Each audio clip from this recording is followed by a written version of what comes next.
ये हमें गांधी ने सिखाया। गांधी साउथ अफ्रीका में क्या करने गए थे, गांधी चंपारण में क्या करने गए थे। देखिए, गांधी इस देश का एक मॉरल कंपास हो सकते हैं, वो बात ठीक है, लेकिन जब नेहरू होना होता है किसी को, जब उसे सरकार चलानी पड़े, विदेश नीति तय करनी पड़े और मुल्क के एक एक व्यक्ति के बारे में जिनके अपने अपने अलग अलग हित हैं, सबके बारे में सोचना पड़े, तो आपको लगता है कि गांधी की पॉलिसी ज्यों की त्यों लागू हो सकती है? प्रैक्टिकल है ये?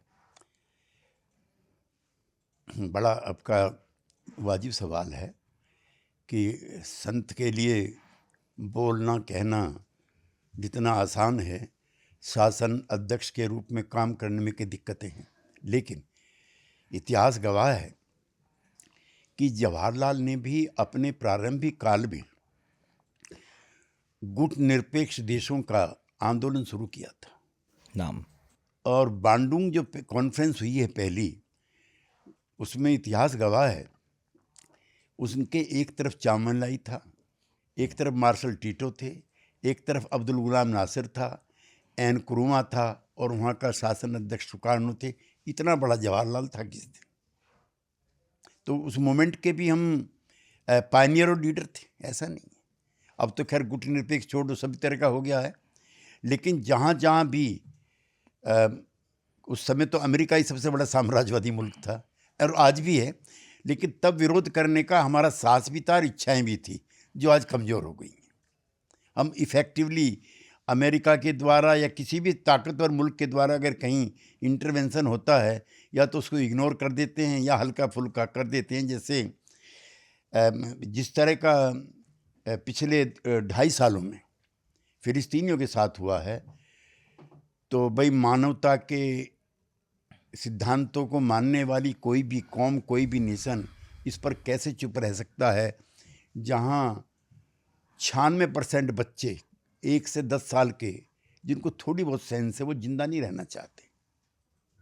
तो क्यों नहीं हम इस पर प्रोटेस्ट अपना रजिस्टर्ड करें as a good human being. तो ये तो आप मान रहे हैं ना कि आज की सरकारें नैतिकता की विदेश नीति तो छोड़ चुकी हैं? नहीं, विश्वव्यापी फिनोमिना है। हम तो अपने देश की बात करेंगे, विश्वव्यापी तो होता ही रहता है जो नहीं, है। इस बार मुझे प्रसन्नता है कि इस बार जब कतर वाला हुआ है, उसके बाद भारत ने भी यूएन में जाकर के द्विराष्ट्र यानी कि फिलिस्तीन भी है उसका समर्थन किया है। ये बहुत दिनों के बाद भारत सरकार ने एक प्रभावशाली कदम उठाया।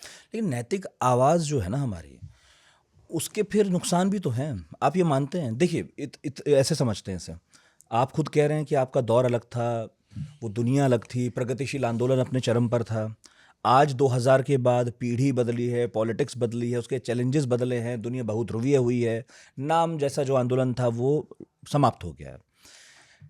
तो अब क्या प्रैक्टिकल विदेश नीति की तरफ बढ़ना, इंडिया फर्स्ट पॉलिसी अपनाना, अपने लोगों के आर्थिक हितों को आगे रखना ज़्यादा ज़रूरी नहीं है, बजाय ये देखने के कि जो अप्रासंगिक हो चले हैं पिछली सदी के आंदोलन या मांग, उन्हें छोड़ देना चाहिए ना? आप कर सकते हैं ये, क्योंकि आपका अतीत उनसे जुड़ा है। लेकिन ये से जिद नहीं कहेंगे कि आप ये भी चाहते हैं कि आज के लोग भी उसे लेके चलें? मैं आपकी बात नहीं मानता। फिर इजराइल के खिलाफ और फिलिस्तीन के हक में लंदन में 2 लाख, न्यूयॉर्क में 2 लाख, फ्रांस में 3 लाख, स्वीडन में 4 लाख, जर्मनी में 5 लाख लोगों के डिमॉन्स्ट्रेशन क्यों हुए? वो कह रहे हैं ये वही लोग हैं जो कभी ना कभी अरब से निकले थे या मुसलमान हैं, जो विरोधी हैं, आलोचक हैं, वो तो ये भी कहते हैं। इतना नहीं कह सकते वहाँ पे। या कम्युनिस्ट हैं? नहीं, आई डिसएग्री। अच्छा, वो ह्यूमनिस्ट हैं। ओके। और पर कम है ना सर? आप मानते हैं ना कि उससे कम है जितने होने चाहिए घर से बाहर, सड़क पे जितने लोग होने चाहिए उससे कम बाहर। वियतनाम वार पर भी अमेरिका में कई लाख के डिमॉन्स्ट्रेशन होते हैं। और याद कीजिए, जो मुक्केबाज है उसने इस्लाम धर्म कबूल कर लिया था। उसने कहा कि नहीं, मोहम्मद अली की जो मेरी क्रिश्चियनिटी है उसमें मुझे रहते हुए अगर इतना में से कर देखना है, sorry I am not a part of it. और उसने इस्लाम का धर्म कबूल कर लिया था। तो वियतनाम युद्ध के खिलाफ भी दुनिया भर में हुए थे। लेकिन इतना मैं आपकी बात को मानता हूँ कि दुनिया बदल गई है, अब नहीं होता। और संवेदनाओं का स्थान अर्थतंत्र ने ले लिया है। अब तो हिंदुस्तान में नहीं होता। हाँ, मुझे याद आज से 10-15-20 साल पहले मेरठ में भी होता था, दिल्ली में भी होता था, लोग बाहर निकल आते थे यदि गजा में कुछ है।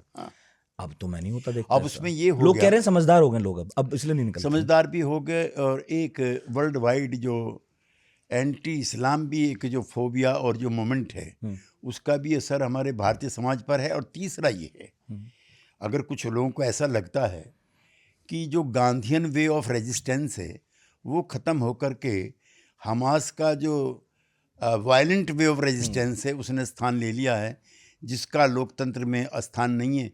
लेकिन वहाँ की परिस्थितियों को हम जब देखते हैं, मुझे तो जॉर्डन तक जाने का मौका मिला है, इसलिए मैं उसके आधार पर कह सकता हूँ कि बगैर सेना के, बगैर वेपन के अब आप फिलिस्तीन को आज़ाद नहीं करा सकते।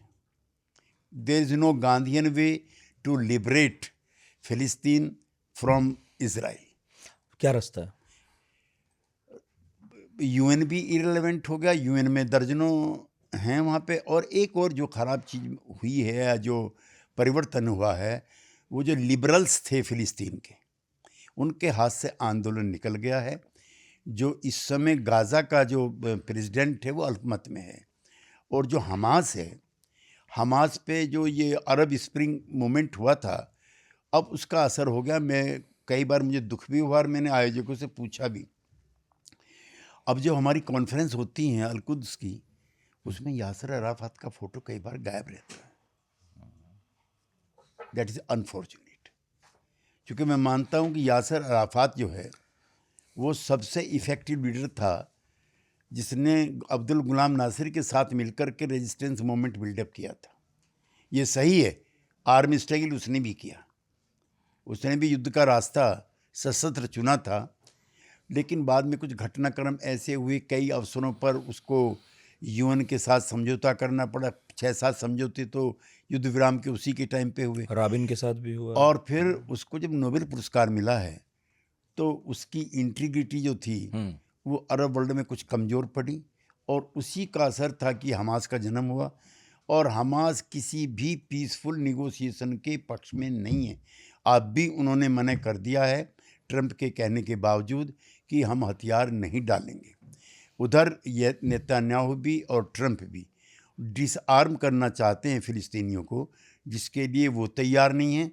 और तमाम जितने भी यहूदी या जियोनिज़म के मानने वाले लोग हैं, वो गाज़ा पट्टी छोड़ दें, इसके लिए नेतन्याहू अभी तैयार नहीं है। इसलिए जो आपने अपने प्रारंभिक संबोधन में किया, मुझको लगता नहीं है कि इस युद्ध विराम की उम्र लंबी है।